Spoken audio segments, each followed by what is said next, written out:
너는 여호와의 입으로 정하실 새 이름으로 일컬음이 될 것이며 너는 또 여호와의 손에 아름다운 관, 내 하나님의 손에 왕관이 될 것이라. 다시는 너를 버림받은 자라 부르지 아니하며 다시는 내 땅을 황무지라 부르지 아니하고 오직 너를 헵시바라 하며 내 땅을 뷸라라 하리니 이는 여호와께서 너를 기뻐하실 것이며 내 땅이 결혼한 것처럼 될 것임이라. 같이요. 마치 청년이 처녀와 결혼함 같이 내 아들들이 너를 취하겠고 신랑이 신부를 기뻐함 같이 내 하나님이 너를 기뻐하시리라. 아멘. 이사야 61장, 62장 이 두 장은 거룩한 하나님의 백성들이 거룩한 하나님의 소명, 하나님이 주신 사명을 감당한다. 이런 내용이었습니다. 거룩한 하나님의 백성들이 거룩하신 하나님의 아름다운 소명을 감당하기 위해서 62장 1절에서 3절까지는 메시아의 역할을 선포하고 있습니다. 예수님께서 나사렛 고향 회당에서 선언하셔서 우리가 나사렛 선언 이렇게 부르거든요. 이 나사렛 선언이 이사야 61장 1절에서 3절 말씀을 읽으시고 나사렛 회당에서 오늘날 이 말씀이 너희 귀에 응답되었다 하시면서 예수님의 공생의 사역에 어찌 보면 메시아로서의 비전, 사역을 이렇게 선포하신 것이 나사렛 선언이거든요. 그래서 62장 1절에서 3절 메시아의 사명, 역할에 대한 선포, 그것이 기준이에요. 그 61장 1절에서 3절의 내용을 기초로 우리가 거룩한 하나님의 백성이 되고 그 예수님의 지상 사역의 결과로 거룩한 하나님의 백성들이 하나님이 주신 사명을 감당해내는 기초가 되는 것이죠. 예수님께서 주 여호와의 영이 내게 임하셨으니 이는 여호와께서 내게 기름을 부으사 가난한 자에게 아름다운 소식을 전하게 하려 하심이라.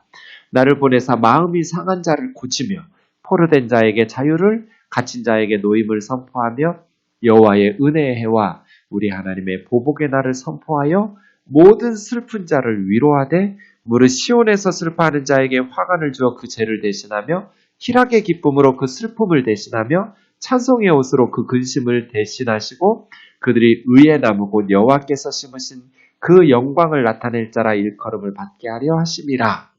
이게 이제 61장 1절에서 3절에 말씀하신 메시아의 역할을 선포하시는 이 예수님의 사역의 기초로 그 다음 4절에서 11절까지 하나님께서 축복하시고 복을 주시니 이렇게 하나님께 복받은 열방의 무너진 곳들을 다시 세우면서 열방의 섬김을 받는 그러한 일들이 있었고요. 오늘 62장 1절에서 5절도 이어지는 예수님의 사역의 결과 하나님께서 하나님의 백성들에게 어떠한 일들을 하시는가? 다시는 버림을 받지 않는다.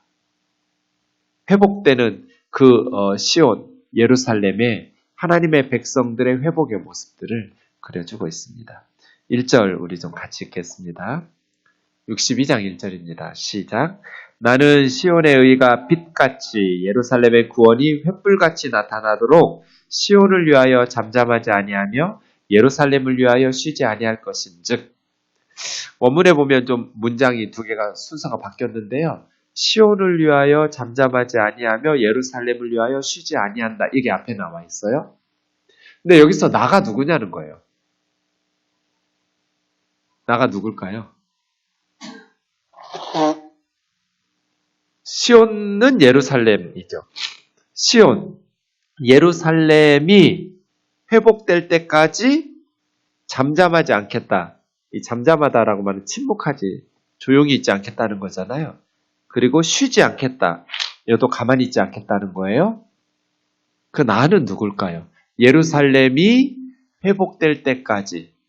지금 빛같이 횃불같이 이러니까 지금 현재 예루살렘의 하나님의 백성들의 상황은 깜깜한 거잖아요. 그죠? 어둡고 깜깜한 절망적인 상황이지만 그 시온이 빛처럼 횃불처럼 밝히 빛날 때까지 멈추지 않을 거야. 잠잠하지도 않을 것이고 쉬지도 않을 거야. 라고 말씀하시는 나는 하나님이라고 보통 해왔어요. 그리고 어떤 성경학자들은 선지자라고 하기도 해요. 저는 그냥 6절에 보면 예루살렘이여 내가 너의 성벽 위에 파수꾼을 세우고 그들로 하여금 주야로 계속 잠잠하지 않게 하였느니라. 하나님이시거든요. 오늘 본문 단락이 끝나는 6절에 보시면 그래서 하나님으로 보시는 게 좋을 것 같아요. 물론 선지자로 보아도 크게 의미가 달라지진 않는데 약간의 차이가 있겠죠. 1절에 나를 하나님으로 보면 하나님의 열심히 이스라엘을 회복시킨다. 이렇게 될 것이고요. 선지자로 본다면 그렇게 하나님께서 이스라엘을 회복시킬 때까지 나는 중보기도를 하고 이스라엘의 회복을 위해서 결코 쉬지 않겠다. 이런 선지자의 각오와 다짐일 테니까요. 네. 그런데 그냥 많은 성경학자들이 보듯이 이 1절의 나를 문맥상 하나님으로 보시는 게 좋을 것 같아요. 선지자나 하나님이나 큰 차이는 없겠지만 그러니까 사실은 이사야서를 보면 바벨론 포로지에 있었던 이스라엘 백성들이 하나님은 우리에게 관심이 없으셔. 하나님은 우리를 잊으셨어. 이런 불평이 있었거든요. 그에 대해서 하나님께서는 이스라엘을 잊은 적이 없다. 하나님의 백성에 대해서 무관심하지 않으시다. 라고 말씀하시면서 멈추지 않을 거다. 비록 지금은 이스라엘이 절망적인 상황 가운데 깜깜하고 어둡지만 하나님께서 시온이 밝히 빛날 때까지 멈추지 않고 쉬지 않을 것이다. 여러분 근데 어떤 사회가 이 세상이 왜 어두워요? 왜 어둡고 깜깜할까요? 두 가지가 없기 때문이에요. 정의, 체다카와 구원, 예수화가 없기 때문이죠. 가만 생각해 보면 어떤 사회든지 왜 그 사회가 깜깜한 절망 가운데 빠지고 백성들이 정말 어둠 속에서 헤매는가? 정의와 구원이 없기 때문이에요. 이걸 바꿔서 말하면 우리 대한민국, 서울 또 온 열방을 빛처럼 횃불처럼 밝게 타오른 빛이 있으면 어둠 물러가잖아요. 그렇게 우리 가정에 개인적으로 우리 아이들, 우리 가족들 한 사람 한 사람 아니면 공동체적으로 가정과 교회와 사회와 온 열방이 정말 하나님 앞에 이게 기도 제목 같아요. 그 사회가 왜 절망에 빠지는가? 왜 깜깜한가? 정의가 없기 때문이에요. 저는 억울하게 옥살이하고 있는 형제를 이렇게 가슴 아파하면서 늘 기도하고 있어요. 정말 가슴 아파요. 뭐가 없기 때문이에요? 정의가 없기 때문이잖아요. 정의, 체닥하는 뭐예요? 하나님의 말씀에 합당한 게 정의예요. 하나님은 의로우신 분이시니까요. 하나님의 말씀에 일치하는 것. 그러면 바른 관계가 돼요. 그래서 저는 정의, 체다카를 바른 관계. 하나님과의 바른 관계. 우상 숭배는 불의한 거예요. 왜냐하면 그것은 하나님과의 바른 관계가 아니니까요. 이웃과의 바른 관계, 부모 자식 간의 바른 관계, 부모를 공경하는 것. 이게 정의예요. 왜냐하면 하나님께서 그렇게 말씀하셨기 때문이죠. 그러니까 정의라는 것은 바른 관계를 만들어줘요. 하나님과의 바른 관계, 이웃과의 바른 관계, 거짓과 사기와 폭력과 이런 건 정의가 될 수 없어요. 정직과 진실과 이런 게 정의로운 거예요. 바른 관계를 맺으려면 무관심과 또 외면, 고통받는 자를 외면하는 건 정의라고 할 수 없어요. 그 사람의 것을 빼앗지 않고 학대하지 않았다고 해서 바른 관계는 아니잖아요. 굶주리고 있는 사람들에게 먹을 것을 주는 것이 바른 관계예요. 그 정의예요. 그래서요. 이 사회가 지금은 깜깜한 흑암과 같지만 하나님의 말씀 앞에 돌아올 때 그때 비로소 이 땅이 빛처럼 횃불처럼 밝아질 것이다. 하나님의 정의, 그리고 하나님의 구원. 예수 그리스도를 보내셔서 우리를 구원하시는 하나님께서 행하신 것을 세 가지로 요약할 수 있어요. 첫째는 뭐예요? 하나님 뭐 하셨어요? 우리 어떤 하나님을 믿어요? 창조주 하나님을 믿어요. 하나님이 온 우주를 창조하셨어요. 또 뭐 하셨어요? 구원. 하나님께서 예수 그리스도를 세상에 보내셔서 온 세상 사람들을 구원하시려고 하셨어요. 구원. 그 다음 하나는 뭐 하셨어요? 계시, 말씀하셨어요. 선지자들을 통해서 예수 그리스도를 보내셔서 하나님의 뜻, 하나님의 구원을 말씀하셨어요. 하나님 말씀하시지 않으셨으면 우리가 하나님의 뜻을 알 수가 없어요. 이렇게 하나님의 행하신 것을 세 가지로 말해요. 창조, 구원, 계시. 그리고 앞으로 하실 거 하나 있어요? 심판. 주님 다시 오셔서 온 세상 심판하실 거예요. 이렇게 그 하나님의 예수 그리스도를 통한 구원이 횃불처럼 타올라야 돼. 하나님, 우리 가정에 정의와 구원이 빛처럼 횃불처럼 타오르게 하옵소서. 하나님, 우리 교회에 하나님의 정의와 하나님의 구원이 밝게 드러나고 빛나게 하옵소서. 하나님, 우리 사회가, 우리나라가 정의와 하나님의 구원이 빛처럼 횃불처럼 나타나게 하옵소서. 이때까지 하나님은 잠잠하지도 않으시고 쉬지도 않으시겠다는 거잖아요. 그럼 우리도 잠잠하지 말고 쉬지 말아야죠. 하나님의 정의와 하나님의 구원이 빛처럼 이 땅의 절망과 어둠을 몰아낼 때까지, 그래서 횃불처럼 밝게 빛날 때까지 하나님의 구원과 하나님의 정의가 밝게 빛나도록. 하나님이 쉬지 않으시는데 우리가 발 뻗고 잘 수 있어요? 우리가 잠잠하고 쉬면 안 되죠. 그래서요. 왜 개인과 공동체가 어두운가? 정의와 구원이 없기 때문이다. 하나님의 정의와 하나님의 구원이 드러날 때까지 우리가 멈추지 말아야 된다. 어떤 사람, 개인에게, 어떤 공동체. 그래서 우리 생동교회가 이 하나님의 정의와 하나님의 구원이 빛처럼 횃불처럼 나타날 때까지 하나님께서 열심을 멈추지 않으시고 쉬지도 않으시고 잠잠하지도 않으시는 하나님을 따라서 하나님과 함께 이 정의와 구원을 외치고 밝히 빛나는 그러한 사명을 잘 감당할 수 있기를 원합니다. 이게 거룩한 하나님의 백성들의 거룩한 사명이에요. 하나님께서 우리에게 맡기신 게 뭐예요? 결국 정의와 구원이에요. 그렇죠?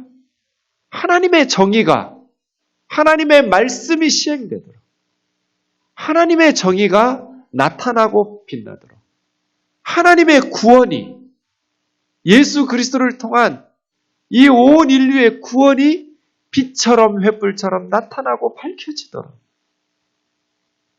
이것이 우리의 사명이죠. 거룩한 하나님의 백성들에게 위임하신 하나님께서 쉬지 않으시고 잠잠하지 않으시고 일하시니까 우리가 그 하나님을 수종들어서 힘껏 저와 여러분의 인생, 우리 생동교회가 이 사명 감당할 수 있기를 주의 이름으로 축원합니다. 왜 쓸데없이 서초동에서 촛불을 들고 그 아이들하고 고생해요? 교회가 교회 역할 제대로 못하기 때문이에요. 성도가 성도들의 역할을 제대로 못했기 때문이에요. 우리가 거룩하신 하나님의 거룩한 사명을 제대로 감당했다면 이 땅에 하나님의 정의와 하나님의 구원이 드러났을 것이고 130년 동안 뭐 한 거예요, 한국교회는? 하나님의 정의와 하나님의 구원을 제대로 교회가 드러내지 못했기 때문에 아무리 세상적인 방식으로 촛불을 들고 태극기를 휘날리면서 필요한데 그렇게 했어도 이 땅은 밝아지지 않을 거예요. 왜? 하나님이 없으니까. 하나님이 없으면 사람들은 그냥 세상적인, 하나님이 없는데 무슨 터가 무너져 버렸는데 무슨 삶의 의미가 있어요? 진화론의 끝은 무의미해요. 그냥 인간이 최종적으로 진화한 동물이에요. 그래서 공산주의 혁명을 일으킬 때 우리의 영, 하나님의 형상, 종교, 신앙 다 제거시키고 유물론, 오직 유자예요. 오직 물질만 남겨놓으니까 인간이 다른 동물보다 더 소중한 것도 없어요. 소, 돼지 잡듯이 5천만 명 이상을 죽이고 혁명을 일으켰는데 지금 어떻게 됐어요? 인간이 가장 소중하게 되는 방법은 하나님께서 말씀하신 것을 존중할 때 어떤 남자도 여자도 장애인도 가난한 나라도 인종과 국가와 민족과 상관없이 모든 사람은 다 하나님의 형상, 하나님께서 자기 아들 예수 그리스도를 십자가에 내어주실 만큼 소중하게 여기신 하나님의 말씀을 우리가 존중하고 받아들일 때 인간을 가장 소중하게 여길 수 있는 철학적 기반이 쌓여요. 하나님의 말씀을 존중하고 하나님의 말씀을 받아들일 때 가장 정의로운 사회가 되고 가장 인간이 존중받는 사회가 되고 평등한 사회가 되고 모든 세상 사람들이 하나님의 자녀로 존귀하게 되고, 그런데 그 하나님의 의를 제거시켜버리고 하나님의 말씀을 제거시켜버리고 우상 숭배하고 세상적인 방식으로 아무리 망가진 세상을 고치려고 해도 다 무익한 짓이에요.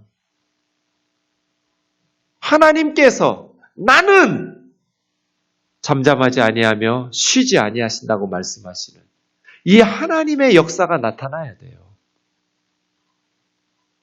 하나님께서 일하셨고 하나님의 백성들이 하나님과 함께 일할 때, 그래서 개인과 공동체에 하나님의 정의와 하나님의 구원이 빛처럼 횃불처럼 밝게 타오를 때, 그때 그 개인과 그 삶이 밝게 빛나는 진정한 평화, 진정한 자유, 진정한 행복과 진정한 삶의 보람과 가치가 있는 것이죠. 그래서 이 1절이 너무너무 중요한 하나님의 백성들의 사명이죠. 하나님께서 이렇게 일하시니까 2절 같이 읽겠습니다. 시작. 이방 나라들이 내 공의를 뭇 왕이 다 내 영광을 볼 것이요 너는 여호와의 입으로 정하실 새 이름으로 일컬음이 될 것이며.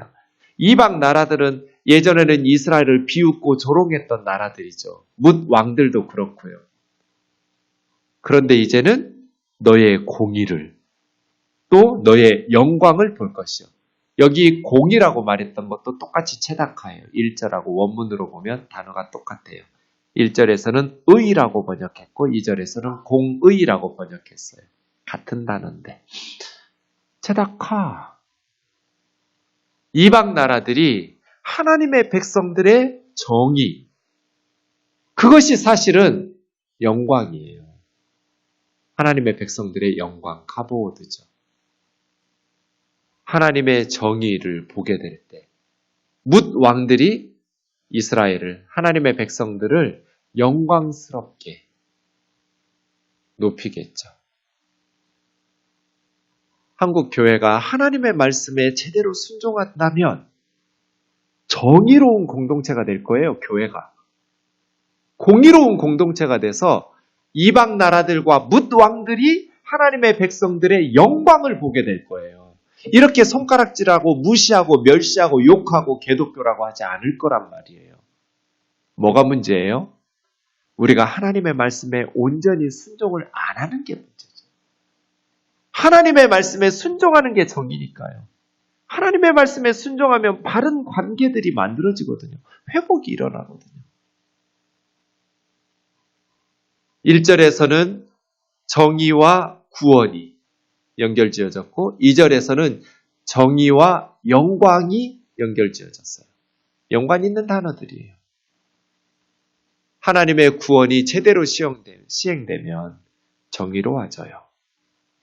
하나님의 정의가 제대로 시행되면 하나님의 백성들은 열방 가운데 영광스럽게 돼요. 하나님께서 그렇게 높이실 거거든요. 너는 여호와의 입으로 정하실 새 이름. 예전의 이름은 뭐였어요? 이제 4절에 나오는데요.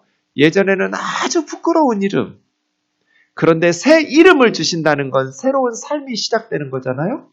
새로운 정체성을 가지고 하나님의 입으로 새 이름을 지어주신대요. 새로운 이름.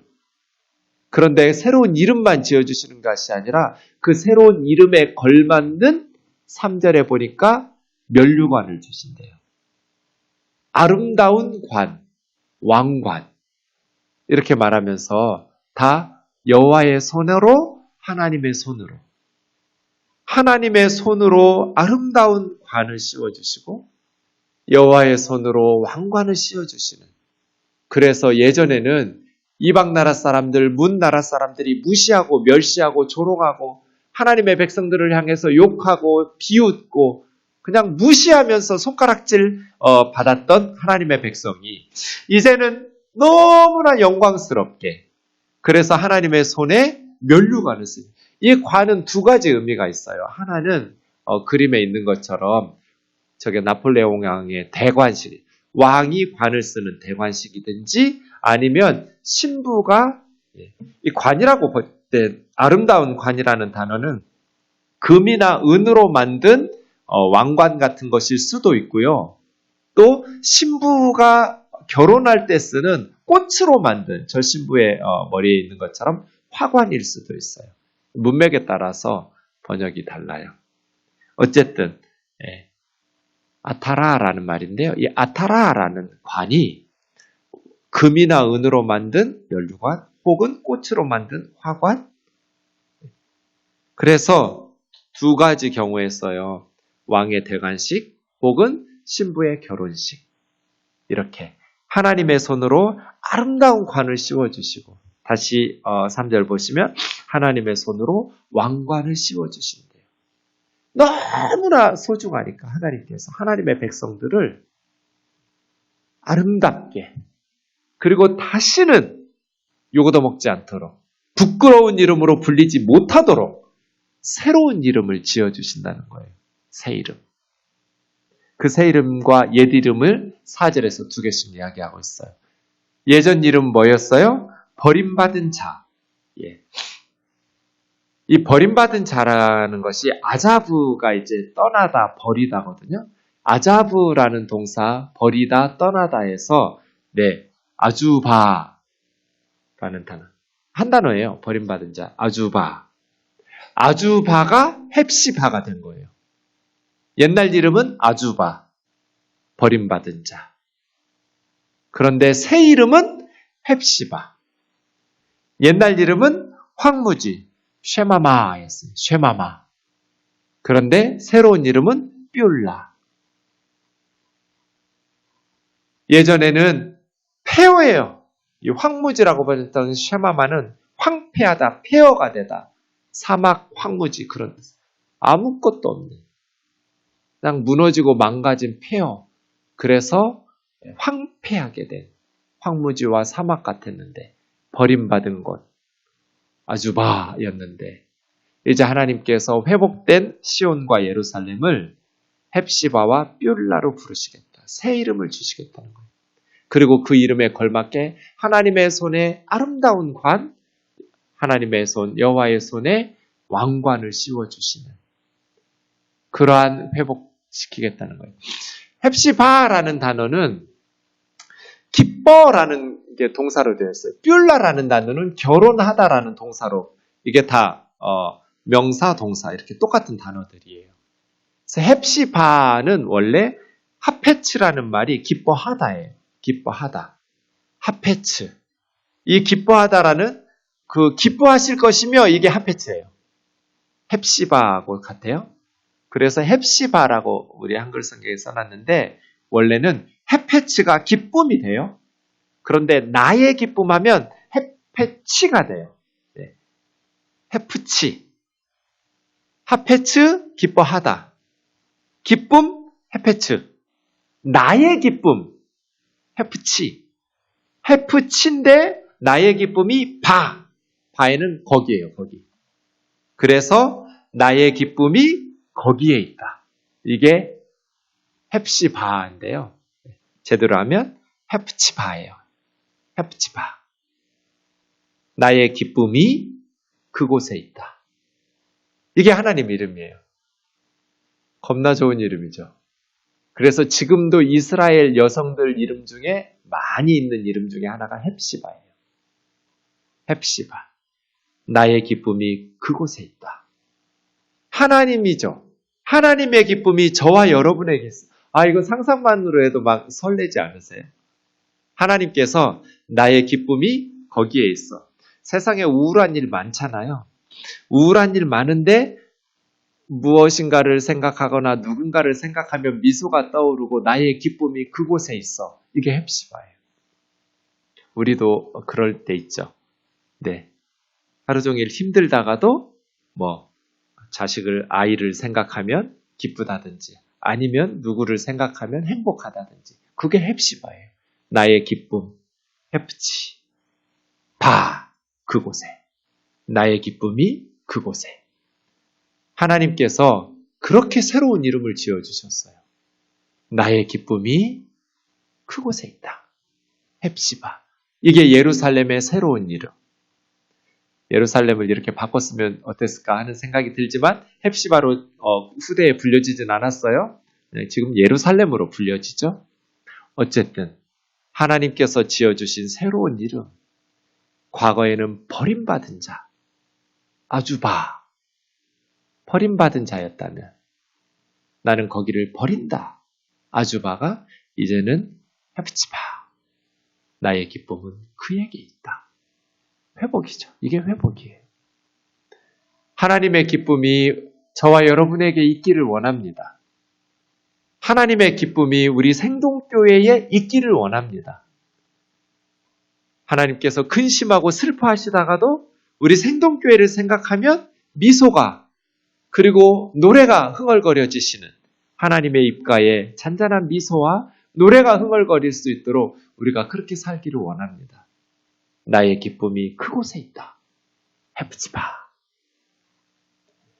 뷸라라고 말한 건 이건 헵시바를 헵시바로 한 거는 그래도 좀 비슷한 발음인데요. 뷸라는 발음이 엉터리예요. 원래 결혼하다라는 결혼할 것이며 이게 바알이에요. 바알이라는 것은 우상의 이름이기도 하죠. 주인이 되다, 주인, 남편 그런 뜻도 있거든요. 바알에. 그런데 이 바알의 명사형으로 만들은 그러니까 바알을 배울라 이거거든요. 뷸라가 아니라 배울라. 이게 결혼한 자. 그러니까 하나님을 남성으로 했으니까 여기서는 결혼한 여인 이런 정도 번역하면 될 것 같아요. 그러니까 내 아내, 나와 결혼한 소중한 여인 그런 뜻이죠. 예전에는 황무지. 그런데 이제는 나와 결혼한 내 아내, 나와 한 몸을 이루는 뷸라 이렇게 말하는 거죠. 헵시바, 뷸라. 하나님께서 우리를 신부로 삼아주시고 우리와 결혼해서 우리와 한 몸 되시고 우리를 세상에서 가장 소중하게 여기시고 우리를 세상에서 가장 귀하게 여기시는 우리가 아이들 앞에 보여줘야 될 가장 좋은 선물이 제가 볼 때는 좋은 부부관계예요. 애들한테 명품 사줄라 하지 말고 엄마 아빠 사이가 발전하면 그게 아이들에게 가장 좋은 선물 같아요. 근데 젊을 때는 미성숙하잖아요. 그냥 감정만 앞서지. 그래서 아이들이 어릴 때 엄마 아빠 관계가 좋은 집 별로 없어요. 좋다가도 틀어지고 싸우고 소리 나고 투닥투닥투닥. 그런데 점점 나이가 들어가면서 인생을 살아가면서 부부 사이가 발전하죠. 사랑이 발전하고 성숙해져야 돼요. 아이들이 볼 때 우리 엄마 아빠가 젊을 때는 많이 싸우기도 하고 내가 불안하기도 하고 엄마 아빠가 싸워서 그랬는데 점점 엄마 아빠 사이가 좋아지는 모습. 사랑이 성숙해지는 우리가 나이를 먹는다는 것은 신앙과 인격과 삶이 성숙해져야 되는 거잖아요. 가정에서도 마찬가지죠. 그렇게 해서 발전하는 관계를 이루어서 정말 아이들 눈앞에 40, 50, 60이 넘어가면 엄마 아빠가 정말 친밀한 친구처럼 연인처럼 사랑이 무르익어야 되거든요. 그건 배우자를 소중히 여긴다는 거잖아요. 이해하고 감싸주고 하나님께서 우리를 그렇게 결혼한 신부 아내처럼 소중하게 여기고 감싸주고 그게 뷸라예요. 뷸라. 나의 기쁨은 그곳에 있다. 나의 기쁨이 거기 있어. 헵시바. 예루살렘은 시온은 나와 결혼한 자들이야. 나와 결혼한 내 아내야. 나와 한 몸을 이루는 둘도 없는 세상에 가장 소중한 존재야. 뷸라. 이게 예루살렘의 새 이름, 하나님의 입으로 정해주신 새로운 이름. 마지막 5절 같이 읽죠. 시작. 마치 청년이 처녀와 결혼함 같이 내 아들들이 너를 취하겠고 신랑이 신부를 기뻐함 같이 내 하나님이 너를 기뻐하시리라. 결혼함 이게 바알이에요. 취한다가 바알이에요. 그래서 아들들이 예루살렘을 취하는 건 예루살렘에서 산다는 거죠. 예루살렘에서 회복된 이스라엘에 돌아와서 거주할 것이고 신랑이 신부를 기뻐하는 것처럼 하나님이 예루살렘을 하나님의 백성들을 기뻐하시리라. 이 기뻐한다라는 수스라는 말은 크게 기뻐하는 거거든요. 큰 기쁨. 하나님께서 우리를 크게 기뻐하시는 이게 헵시바죠. 나의 기쁨이 그곳에 있다. 나의 기쁨이 그에게 있다. 이러한 하나님의 백성. 이것이 우리의 사명이죠. 우리가 하나님의 정의와 하나님의 구원의 빛을 드러내면서 살아갈 때 하나님의 공의를, 하나님의 말씀에 순종하면서 하나님의 공의를 시행하면서 살아가게 될 때 하나님의 영광을 나타낼 때 하나님께서 우리에게 뭐라고 부르세요? 헵시바, 뷸라 이렇게 부르세요. 나의 기쁨은 저 아이에게 있어. 저 아이는 나와 결혼한 내가 진짜 세상의 모든 사람들을 다 제끼고 난 쟤하고 결혼할 거야. 이런 나의 신부야. 그렇게 신랑이 신부를 기뻐하는 것처럼 하나님께서 저와 여러분을 기뻐하시도록 우리가 살아가는 것. 그것이 하나님의 백성들의 거룩한 사명인 줄로 믿습니다. 우리가 그렇게 하나님 앞에서 하루하루를 값지게 살아가고 우리 생동교회를 하나님께서 헵시바 뷸라라고 부르시는 그러한 공동체로, 그러한 교회로 만들어갈 수 있기를 주의 이름으로 축원합니다.